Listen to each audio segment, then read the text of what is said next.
All right. So we're back here with another session. Marissa, you look very casual today. It's nice to see you relaxed. Very nice. Very good. Thanks. So yeah, because I'm kind of wearing my everyday on that I've changed now. The one I had was more formal, so I'm relaxing a bit now. So Yeah, we can tell. yeah, that's Everything's gonna get yelled at for that. Yeah. Oh man. So there we go. I'm excited about your whiskey of the week, the Polar Seltzer. Well, the polar. I've got to have something. I just couldn't sit through the whole session and not have something. So it matches the tablecloth. And it matches the tablecloth. Well, I know we're a little bit out of Christmas season right now, but Sorry. that's okay. I think it's good though, right? I chose this tablecloth. So now, if you are looking at this, I have not betrayed the whiskey of the week. This time we're going to do whiskey with an E, right? You know the difference, right? Whiskey and whiskey with an E. Is one Scottish and one Irish or something? No, does it work? American. Or anything, no, you're right. Anything other than the Scottish is has an spelled with an E. EY, right? Yeah. So I have had a request from a parishioner who said that he feels left out because we're only doing Scotch whiskey. So he said, I really like bourbon. I want you to do a bourbon. So I said, okay, he's a parishioner, so we're going to have a bourbon. So today's whiskey of the week with an E is Elijah Craig. Now, Terry is the the bourbon fan. I'm not so much a bourbon fan, but she is. So Elijah Craig, these small batch runs that they do are very, very good. And remember, these are aged in the whiskey barrels, but only one time. Scotland can reuse them, but we can only use them one time, and then we send the barrels over to Scotland, and then they use them, because that's what the Scottish do. They just reuse stuff, right? Okay, so anyway, so the whiskey of the week this week is the Elijah Craig Kentucky Bourbon. Very nice, got a nice sweet aftertaste, a little bit sweeter than the Scotch, and so you can tell that, we've been enjoying that. Not here, but we've been enjoying that at home. Okay. Yeah. So does this mean next week I can bring in my boyfriend Jim Beam? Clearly dating myself here as a 20-something. Wow. My boyfriend Jim Beam. Okay. Wow, we just lost 10 subscribers. I'm sorry, everyone. Okay. I have no taste. But as long as he brings his friend Gentleman Jack. Okay. All right. Yeah. So. Okay, so getting right into the chat, we have 3 questions already.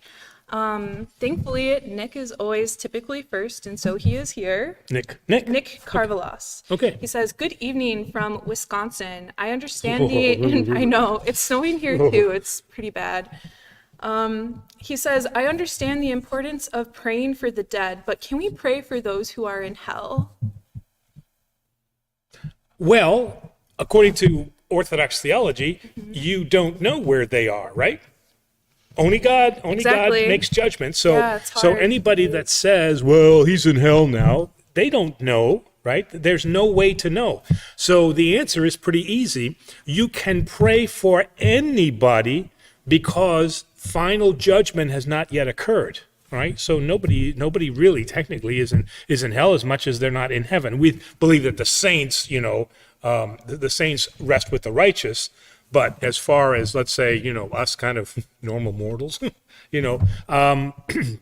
we don't know. So absolutely, you can pray for anybody because we don't, as Orthodox, we don't know where they are. Fingers crossed for Genghis Khan. So if we, by extension of this question, does that mean we could pray for Satan? Origen tried that. That praying for that Satan will reverse his will, and the Ecumenical Council declared him to be a heretic for that. So technically, no. We Okay. cannot. Good to know. Yeah. So. The next question, Diane actually follows up with what you're saying quite well, and she asks, "How would you know who is in hell, Nick?" Yeah. Exactly. Yeah. Right. Very succinct and well put, Diane. Spiro is here and says, "What exactly is meant by all things are possible through Christ who strengthens me?" Are all things really possible, and how? All things that are for the glory of God are always possible. All right. So when we pray I love the Last Crusade, right? Last Crusade.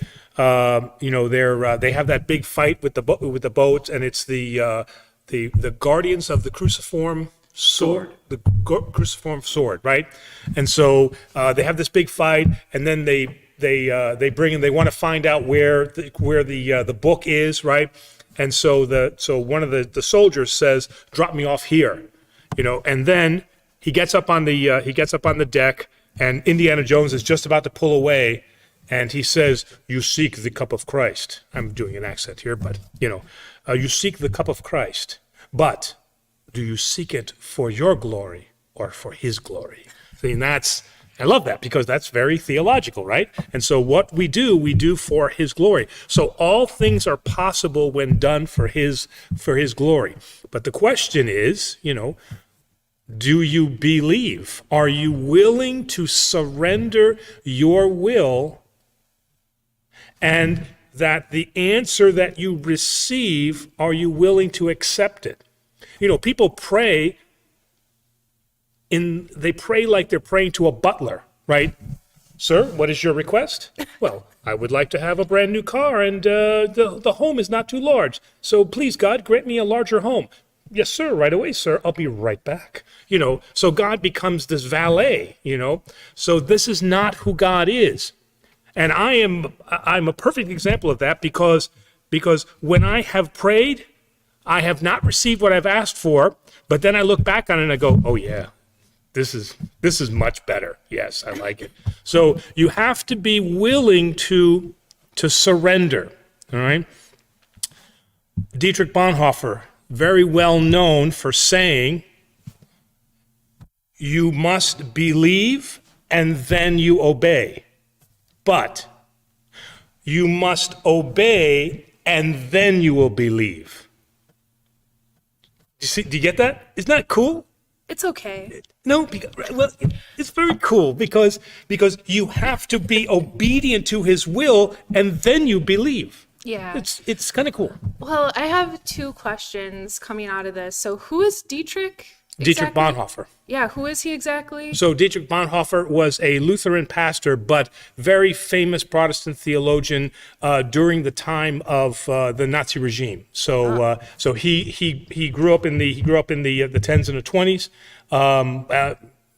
Tens and the 20s, and then he became a Lutheran pastor during the time of the Nazi Revolution, 1939. He went to America to teach to teach here in America in Manhattan, and then ended up going back to his country out of obedience to his people. That his people needed him, and he was eventually hung by the SS. Oh. So he is a modern day Christian martyr. Yeah. But wrote a great book called The Cost of Discipleship, and that comes out of that. So yeah, I mean, long way around, I know it, but the idea is, is everything possible with God? And the answer is yes, but whose will is it? Your will or your glory or His glory? So also the second part I have to that is, I kind of personally struggle, and I'm sure many people might, with the word obey.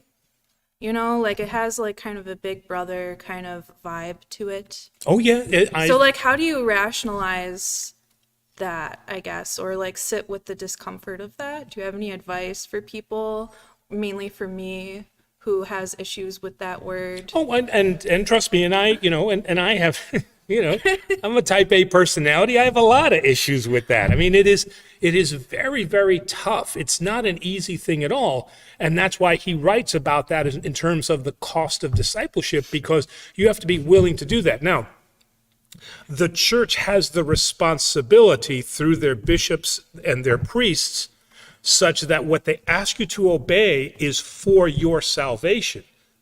And I think that becomes problematic, right? When they are asking you to do things, or people are asking you to do things that you clearly can see are not for your benefit and not for your goodwill, then you have no obligation to obey those types of things. But if the church says, prepare yourself for communion properly before you receive, you are expected to be obedient to that. Yeah. I'll move on in the chat. So Marcia Magic says or asks, is your divine liturgy like the Byzantine Catholics? Yes, it is. It is the St. John Chrysostom liturgy. So now again, I have attended Byzantine Catholic Rite, and the ones that I have attended are our divine liturgy. So our divine liturgy is St. John Chrysostom. That is what the Byzantine Catholic Church uses, correct? Spiro also asks, what does Orthodoxy say about reincarnation? We have a good video. We have no, we haven't done that video yet, Well, right? it's coming. It's coming. It's one of the next Orthodoxy 101 videos, which will be covering karma and reincarnation. But if you'd like to give a sneak preview for what that video will be. So first off, no, we do not believe in reincarnation. We believe in transformation, meaning that you will receive your glorified body, but it's your body, it's your soul. Okay. Reincarnation has some issues, and again, just as a teaser, as Dimo said, there is an issue with what are you being reincarnated into, and why is this cycle of enlightenment important? We don't, as Orthodox, don't understand that. So we have transformation, but not reincarnation. Diane says, greetings from Florida. Thank you again for the discussion Tuesday night about the Patriarch's book. It's such an amazing book. Ted had a question to ask tonight. Before the Divine Liturgy of St. John Chrysostom, I can't say names, I'm sorry. Chrysostom. Chrysostom. Just get it. Just let it roll off your tongue. Chrysostom. And St. Basil, what liturgies were used? Are they available to history? How were they conducted? Wow, there was a lot there. Sorry, I'll try my best to repeat it. Before the Divine Liturgy of St. John C. Right. And St. Basil, what liturgies were used? Are they available to history? How were they conducted? So the earliest liturgy that we have is the Liturgy of St. James. The Liturgy of St. James, many Orthodox priests, including myself, we do that on St. James Day, October 23rd. It is the oldest liturgy, that is the oldest formalized liturgy that the church has. It was written in the 200s.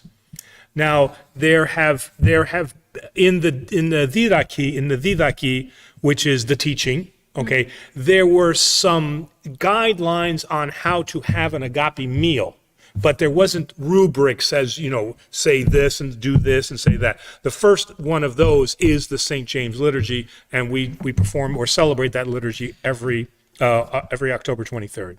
And it is the only liturgy that is in the original form where the laity receives communion by both species, meaning that I put the bread in your hand and you drink from the cup. Whereas, typically it's only the clergy does that, right? And then you receive through the spoon. But the St. James liturgy, you receive like the clergy.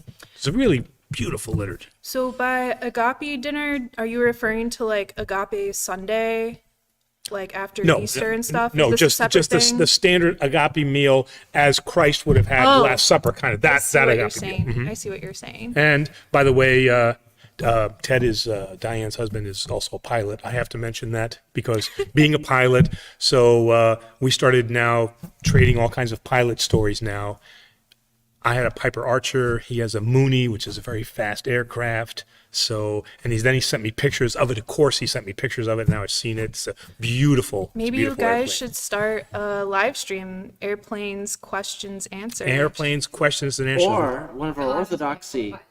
What? Or one of our Orthodoxy questions and answer sessions should take place on a plane. I know Marissa would be excited about that.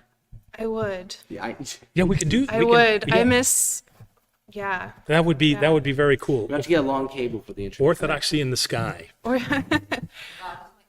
And right, Orthodoxy, God is my co-pilot. That's what we would name it. That's right. We could talk about adventures that we've had, how we've almost killed ourselves. Yes, okay. Wow. That's uplifting. Wow, Demos, stop. Doom, doom, doom, doom. Diane's question is, what is the difference between Cherubian and Seraphim? The Cherubim and the Seraphim. Yeah, wait, say it again, slower. The Cherubim, Cherubim. right? What we would call the Cherubim, right? Yeah, cherubim. And the Seraphim. And the okay? Seraphim. So the I always get these backwards. Okay, so the six-winged seraphim is described in the book of Isaiah, and this is the ones that constantly fly around the throne of God singing. What do they sing? It's a small world, after all. Alleluia, I don't know. So close. Holy God. Holy God, Holy mighty, mighty. holy, immortal. Am right? I supposed Holy God, to- holy, mighty, holy. Yeah, because From chanting? Yeah, from chanting. That's right. Yes. Right? I'm terrible. Agios, o Theos, Agios. So they constantly surround the throne of God, singing that holy God, holy, mighty, holy, immortal. Now, the fiery cherubim. That's the one that I get confused about. Then, the six-winged seraphim and the many-eyed cherubim. You'll have to look that one up. I'm getting confused on that. But that is the significance of the one. Well, I have my. She's like, oh, I got don't half wanna of Google the I got half of the answer out. And in fact, a demonstration. Show and tell. Well, Show while and he's getting tell. that, Marissa, there's a question for you. Yes. Oh, Diane asks if it's okay. What am I getting a PhD in? I am getting a PhD in physics. Yeah. so I know it's sideways, but the fans that we carry, they have now on them. The fans have the symbol of the cherubim on it, on both sides. So that's what we process with. So that's how we remember that, surrounded, right? Because we're walking technically not with Christ, but not put it away. And so we use these to remember those words out of Isaiah. Oh, it's good to learn through association. So, Yeah. Now I'm going to be thinking of that. so why physics? Oh, that's a loaded question. I need my own questions and answers thing for that. Let's stay on topic here. An email question from Barbara G. I see your church carpets are red. Is there a specific color necessary for the church? Are there any forbidden colors? As far as I know, there's no forbidden colors. The one church appreciates red. One of the churches that we were in, they had green. It was I like how you're like, ugh. Yeah, it was a little much. Shag. I've seen shag carpeting. I've seen purple carpeting. I haven't seen yellow carpeting, but no. Excuse me. The color has no significance. I mean, they just like red and they pick the red color. I think red is tasteful.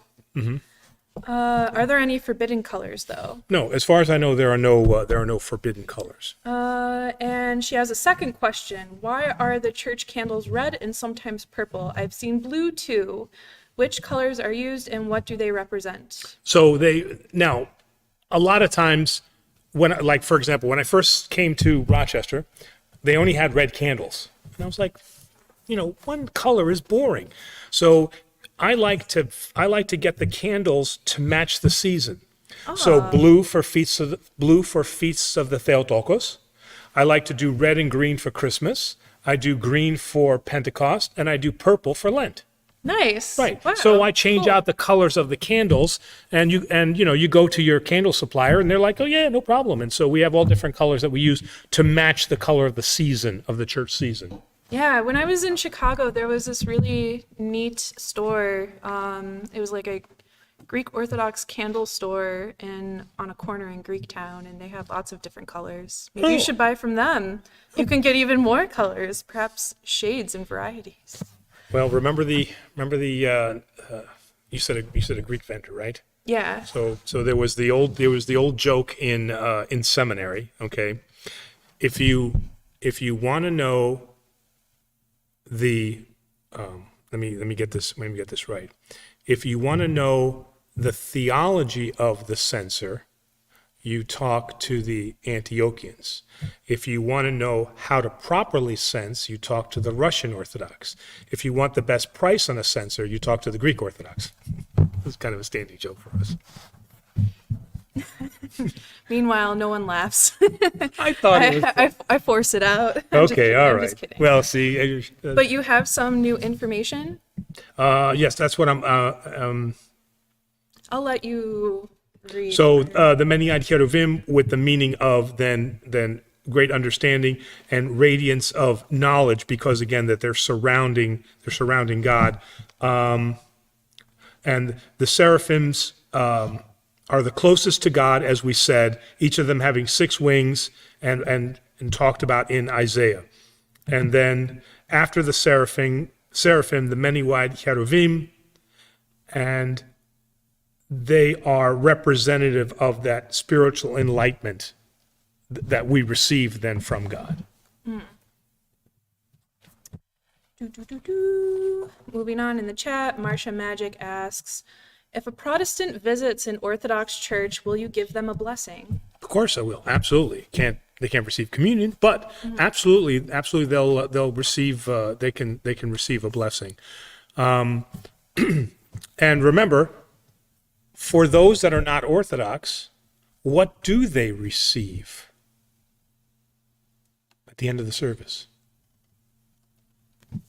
The bread? Which is called antidhoron, right? Antidhoron. It is given to you instead of receiving the gift, right? Because they can't receive the gift, which is Eucharist, so they receive the antidhoron, which is then the bread. So everybody can receive the bread then.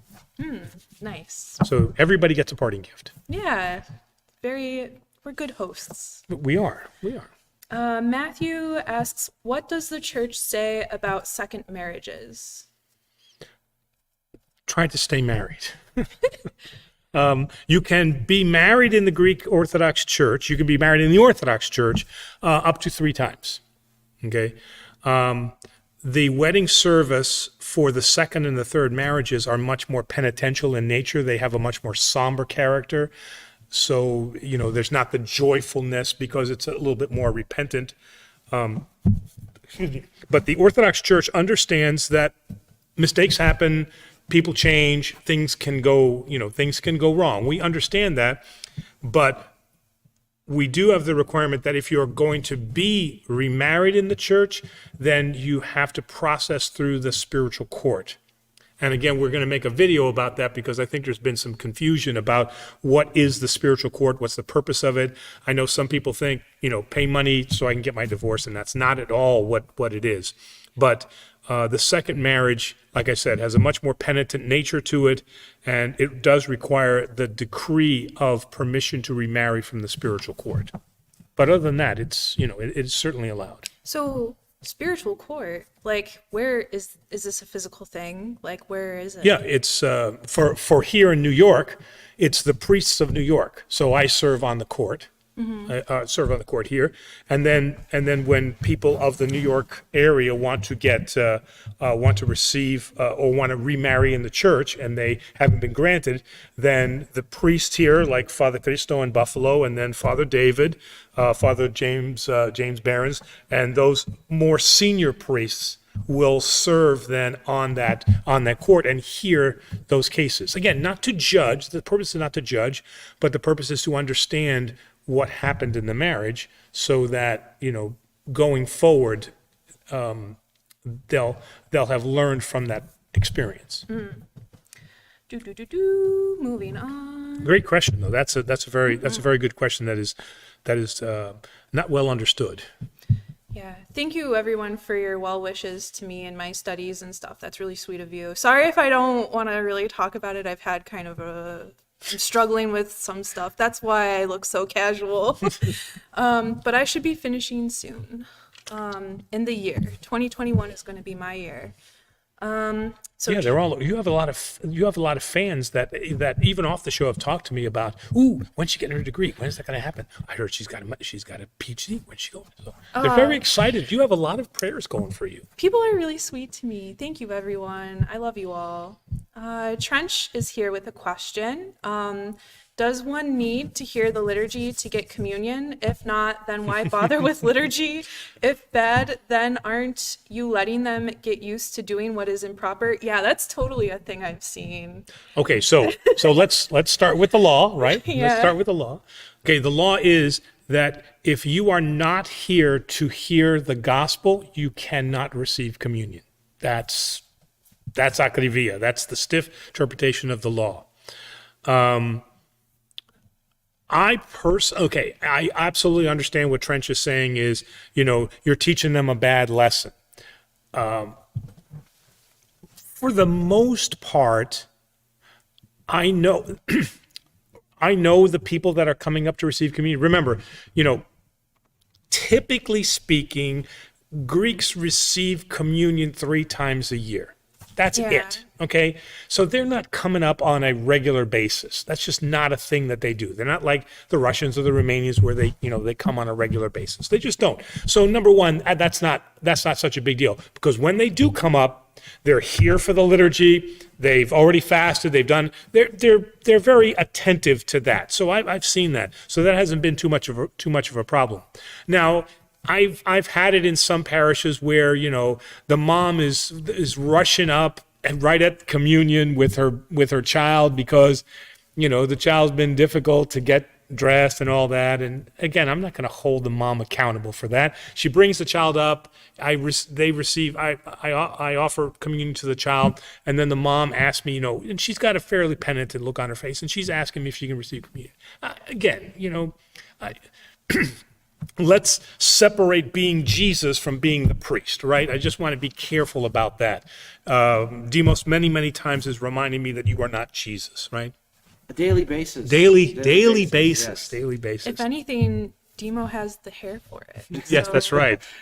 So, but Trench is absolutely right. But the way that I've been able to handle it is that for the most part, I don't necessarily in this parish have a problem with that, because most of them that are, the vast majority of them that are coming up for communion, they have been here for the liturgy. Mm-hmm. But that still remains somewhat of a problem. Trench's second question is, I hope I'm saying this word correctly, usury is a sin, Usury. Oh man, I heard that term. Is a sin, and the church is okay with them getting a loan, which is usury. Isn't it like saying to lie is a sin, but hires someone to lie for them? Oh, it's interesting take. That's deep. So what is a usury? I've heard that term. I found the Usury Mountain Regional Park in Arizona. I didn't know that existed. So give me 1 second. Lending money. Lending money. Lending money at high rates of interest. Unaffordable and reasonable high rates of interest. Oh, and why is the church doing that? No, I don't know if that's what he's saying. Well, if people do that, would it be a sin? Yeah. So Well, not only that, but I mean that's loan sharking, right? I mean, isn't that what loan sharking is? I mean, it's against the law. I mean, Thou shalt not shark. that's on a shark. Okay. well, I guess you could even extend that to like the current stock market stuff happening. Like, does Orthodoxy have a take on buying stocks? I mean, we can participate as Orthodox. We can participate in investments. There's no issue with investments, but if you are not going to treat your brother properly and you're going to loan him something you can expect that money in return. We have nothing. Again, we are not of we're not of the Muslim faith where you cannot give out a loan, or at an interest rate or anything like that. Yes, I mean, we have many parishioners who work as bank loan officers, and they are charging, not they, but they are representing the bank and charging interest. There's no sin in what they're doing. If that bank loan officer now says, and tell you what, I can get you this loan, but I want an additional 3%. Now we have a legal problem, and we certainly have a moral problem. Or foreclose on an old lady with 25-cent deficiency. Well, right, exactly. But the church doesn't have any problem with parishioners investing. Our pension plan, our priest pension plan, is based on investments. I mean, that's the way that they are planning for us to be able to have money to retire on, is they have it in an investment fund. So, yeah. Mary asks, does Orthodoxy believe God may assign sickness when one sins? No, God does not assign suffering. He allows it. He does not assign it. And that can become a very, very dangerous thing, because if sometimes fundamentalists will say, you have cancer because you're living a sinful life. Now, could you contract a disease because of the life that you live? Like you take drugs, right? Or you can contact venereal disease or AIDS or something like that? Certainly. I mean, but that is not from God. That is because you were improper in your behavior, right? So God allows sickness. With the fall came death and sickness and suffering and disease. Okay, those were results of the fall, and we are contending with those now. What God will do is either through a miracle, he will offer a cure, right? And sometimes you hear that, right? They have tumors, and then all of a sudden they go back. We've got a very, very good friend of ours who recently that happened. She had a tumor, and then she was taking treatment for it, and now the tumor is gone. And they're not sure why it's gone so fast.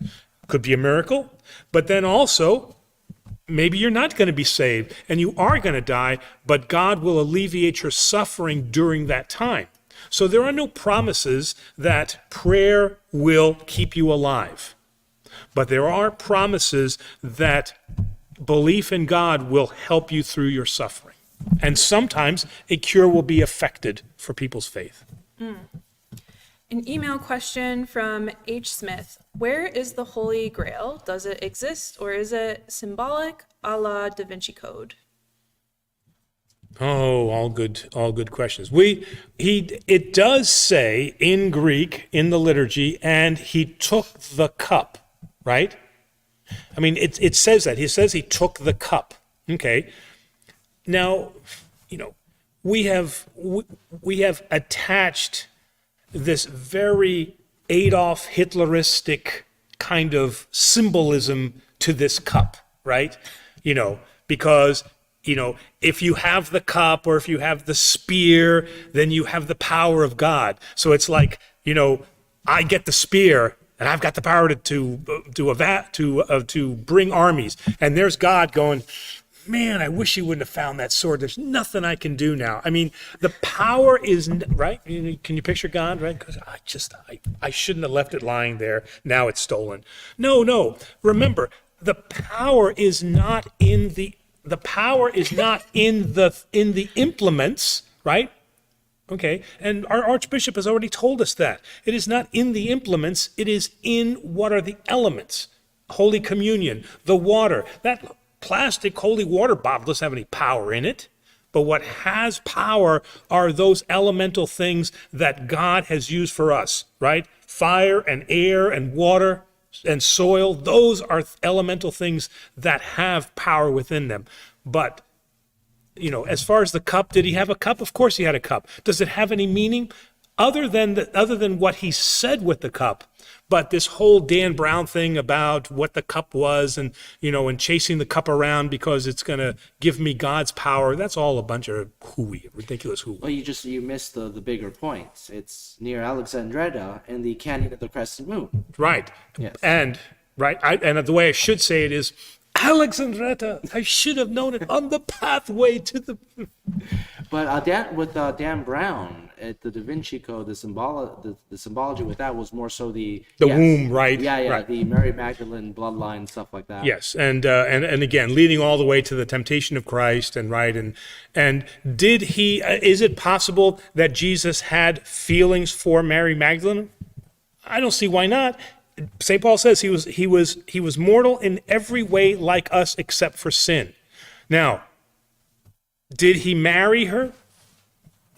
I mean, the Bible is silent about that. We don't have any indication of that, all right? And not to get way off track here, all right? As my Old Testament professor explained it to us in seminary, which makes the most sense to me, is when you are on a mission, you don't get distracted, right? I mean, if you're studying for your thesis, right? And I come to you and I say, come on, have a beer. And you're like, no, I've got a mission. I will take care of that afterwards. But my mission is to study for this PhD. What greater mission could Jesus Christ have as man than the salvation of the world? So the idea is, what is the purpose of getting married? You're going to be crucified. I mean, it doesn't make any sense at all. I mean, they think of him too much as a man in that sense. So, yes, he was fully man, but he was here divinely for a specific purpose as the Son of God. Yeah. Moving on.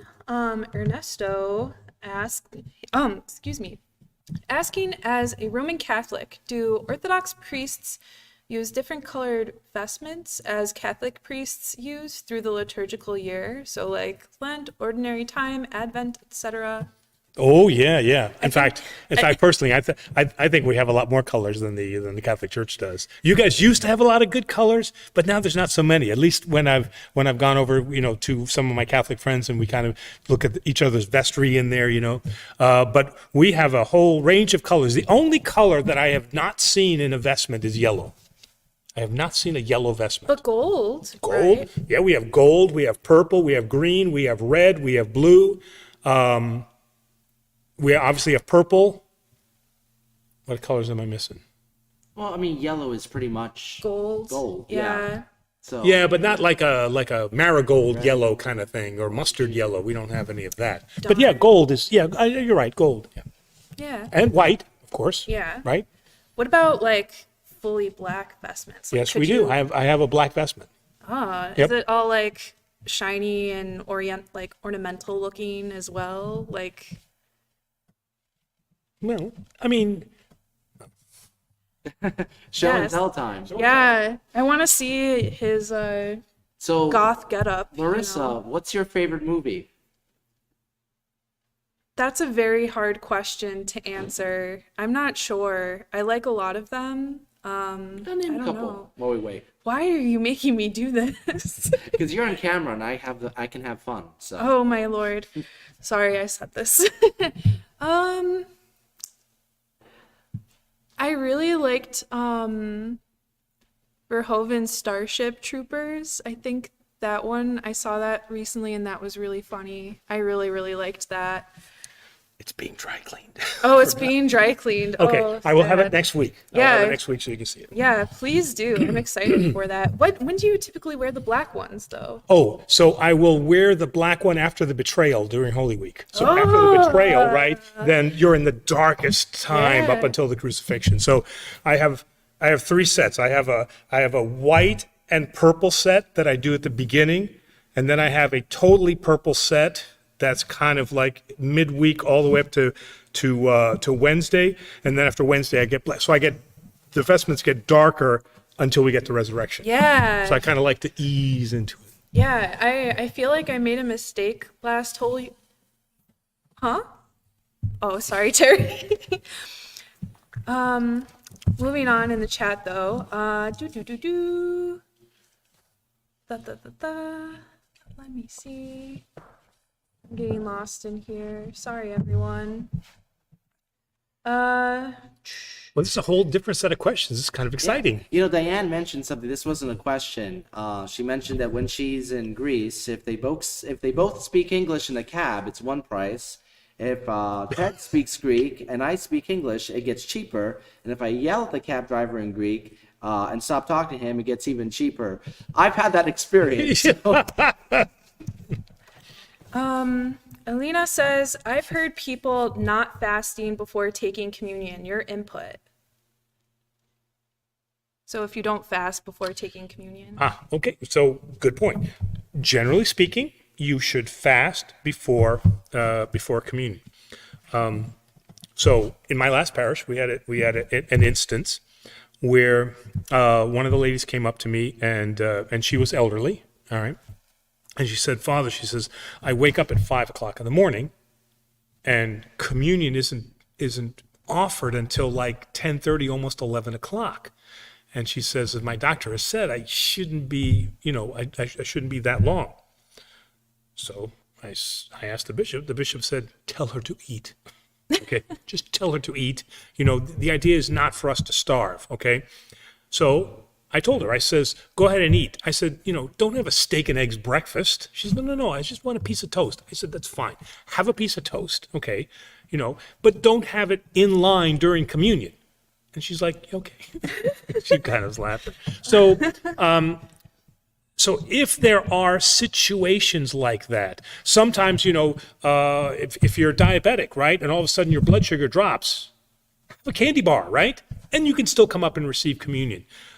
It is the flagrant disrespect of the cup that we're talking about, where, I'm stopping off at McDonald's on the way over here, and, Demos will say, I was going to have communion, but I had a McRib or I had a burger or something like that. And I'm like, well, okay, so just... If they're serving McRibs at 9 a.m., I'm going to that McDonald's. You're going to that McDonald's. So there are certainly circumstances. This is what I love about the Orthodox Church. You can't ever say, here's what the rule is.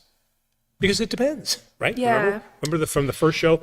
It depends. We really need merch that says that. I would wear a shirt with your face that says that, with like full vestments, like a cartoon version. Anyway. I'm still working on the Orange is Snowing. Yeah, but there's so many good shirts we could have. In fact, to that point, if your doctor says that you're supposed to take medications in the morning, and you don't take those medications, the bishop says, no, you shouldn't receive communion. Because you are disobeying, there's another obedience thing, right? True, If the yeah. bishop says, please take your medication, then you have to be in obedience to him because he's looking out for your welfare. That's obedience. Fair. Okay. Trench's third question. Father Romanides. Ooh, Father Yeah. John Romanides. Very good. Yeah. He's reading Father John Romanides. Oh boy, this is going to be very, very, very deep. He says, help bring the Orthodox Church info, the World Council of Churches to influences influencing other faiths, but regretted it since it hurt Orthodoxy. So why they don't get out knowing the damage, or they don't they know the damage, or maybe allow it? Sorry. And I guess I'm not aware of the specific item that he's talking about. Like when he speaks about the damage, I'm gonna, before I answer that, I'm just gonna have to better understand what damage it is that he's talking about. We'll revisit this next week. I'll put it on the list. Yeah. By the way, I was informed by one of our attendees of the Sunday's Zoom that we're doing. We're reading the Patriarch's book, and he emailed me to let me know that the next symposium on in Halki being very near where the Patriarchate is. That's where the old school was. On Halki right now, they are having the symposium on ecology and the environment. So that's happening right now. So I'm really curious to find out what the results of that are going to be.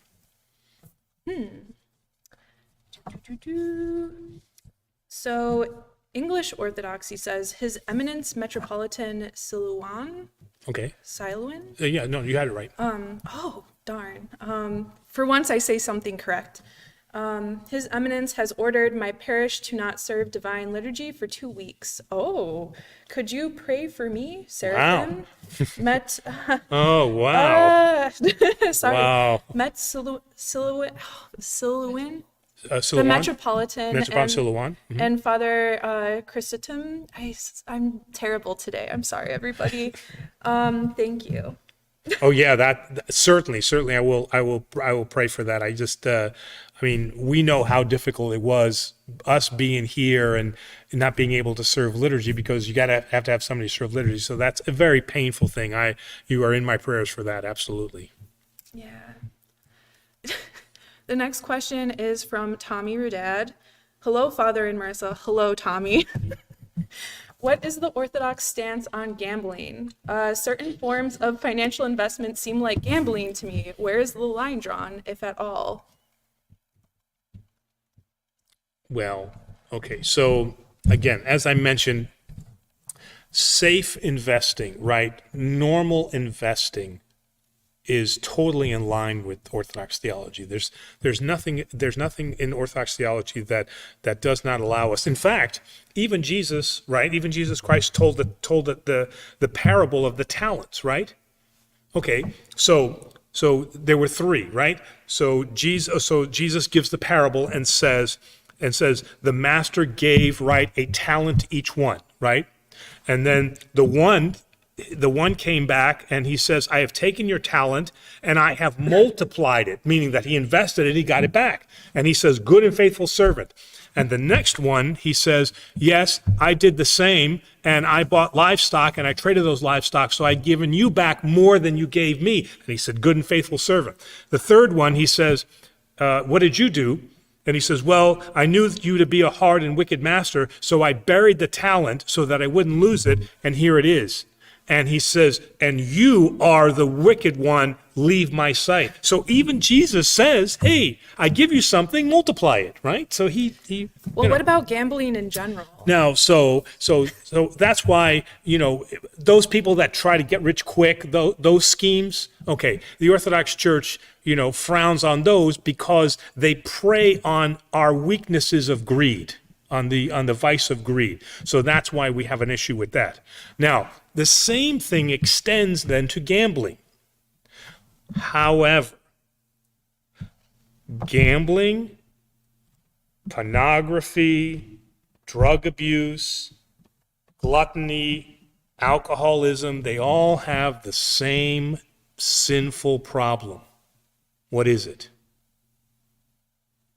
This is why Didn't you say it already? Yeah. Gluttony, pretty much? No, gluttony is one of those vices, right? Pornography, gambling, they're all addictions. Oh, well, All right, there's they're not all- like 8 deadly sins, right? With No. addiction's the new one No, or something. that's why it's so easy for the Orthodox Church. Anything that turns your face away from God, right? Or from your boyfriend, your community, your husband, your wife, whatever that is, whatever turns your face away from that is sin. And what happens with gambling, right? They're constantly gambling. They're always at the casino. They're spending the money that is supposed to be buying food. They're not spending time with their spouse. They're not spending time with their community. Okay, they have turned their face away. So it's a very easy explanation if you look at it from the sense that they have become idols. God is no longer the object of worship. God is no longer the focus of worship. Gambling now is, or gluttony, or whatever those things are. What if someone like obsessively day trades? I don't know. Sorry, I'm stuck Okay, on this. again, anything that is an obsessive behavior Yeah. is in sinful territory. Because you are destroying the image and likeness of God in other people, meaning that you are not paying attention to what you're supposed to be paying attention to. English Orthodoxy says, I believe there is actually a canon that forbids money games, so gambling is a no to my knowledge. I'm not 100% sure though. Well, there is one that says that priests cannot go into taverns. Oh, but we know you do. Oh, thanks. Sorry. And there we Too go. low. I'm so bad. I mean, there are, Go on. and there's another outtake. Oh, don't worry. Can you talk to us a little bit more about the whiskey of the week? Yes. Let's go back to the whiskey of the week. There are canons of the church that say priests should not be ordained before the age of 35. We're not doing that. I mean, yes, there are a lot of canons that are out there, and these canons have not been revisited in hundreds of years, okay? So now if I am a priest who became a priest at 28, is my priesthood no good now because I'm against the canons? So, I would hope you know, I mean, you know, so we have to discern now what the canons tell us. Okay. So again, I'm not advocating gambling in any way. I'm not saying, okay, hey, you know what? Father Angelo gave me a license to go out and gamble. That's not what I'm saying. But the way that the canons read, he is right that we are not supposed to engage in, you know, games of chance. We are not supposed to go to the theater because actors are sexually provocative. And so therefore we have no business going to the theater or going to Broadway shows. That's in the canons. Do you go to movies? Do you go to Broadway shows? Well, Are all yes. actors sexually permissive? No. Okay, so, you know, let's just... Yeah. I'm never gonna look at Dumbo again. Yeah, that's... I'm trying to find a question. Spiro asks, was Jesus told or taught that he was the Son of God, or did he just know it? We believe that he knew who he was. He was not Buddha. He did not get enlightened. And now sometimes there is the reading when that is like the baptism, it was bestowed upon him. This is my beloved Son in whom I am well pleased, and now he is the Son of God. No, we believe at all times Jesus was aware of his divinity, and he was aware of his mortality, of his humanness. And what's the example of that? The example of that is the children's video, the Sunday school video that we just did about Jesus' parents losing him in the temple. And he said, Jesus, in 12 years old, said, do you not know that I was in my Father's house? And there he was, amazing the rabbis and the other people there. So, you know, I wasn't doing that at 12 years old. I could barely figure out how I'm going to ride a bicycle. You know, and here he is teaching in the temple. He was fully aware of who he was. That is our Orthodox The theology. video is entitled "The Adventures of Kid Jesus." The Adventures of Kid Because it is Jesus. a Sunday school video. Cute. Matthew asks, what do you think about Catholic priests being celibate? You know, the Orthodox Church does not understand the priest celibacy thing. We don't theologically we don't understand it. Obviously, I mean I'm married. We do certainly believe that that once you advance to the rank or to the title of bishop, that you should be unmarried, okay? Because in that sense, that is true devotion to Christ, because now Christ becomes the bridegroom, right? I mean, that you have essentially married yourself. And that's why the Orthodox ordination service is like a marriage service, because you are wedded to Christ. But in the sense of the bishop, you are totally wedded to Christ. So we feel, the Orthodox feel that, and more than likely the Catholics would agree with us, that the celibacy of the priesthood was more politically based than it was spiritually based. And there is some theology surrounding that, but I know that both our patriarch and Pope Francis, as was Pope Benedict, are involved in discussions about opening that up. And that door has already been cracked, because the Catholic Church is allowing married Protestant ministers to become Catholic priests and not forcing them to divorce. So there are now Catholic married priests. So do you think maybe by chance this could be an entryway or entry point to there being one unified church? Oh, so absolutely. Yes, absolutely. Yes. So it's something that's very hopeful. Yeah. And I think, and in fact, that and some other issues pushed ordaining women as deacons off the table, because that was the discussion. And now some discussion has changed. One of those things is is removing that celibacy requirement from priesthood. A very wise guy asks, how do you pronounce Chrysostom? Very good. It's because English Orthodoxy wrote it right below for me. Thank you, English Orthodoxy. That's funny. That's funny. Yeah, I think Demos just made that up to get me to say it wrong. I don't know what you're talking about. I'm sorry, everyone. I haven't really. This is like my first time really talking verbally today, so. Yes. English Orthodoxy also says, I take part in. Oh, that's the handle. That's the handle. Oh, I'm thinking like, what is English Orthodoxy? What I think it's like from Britain, or is this like Celtic, or what do they talk? Oh, so it's his handle. It's his handle. Or her handle. Or her Oh, handle, okay. yeah. All right.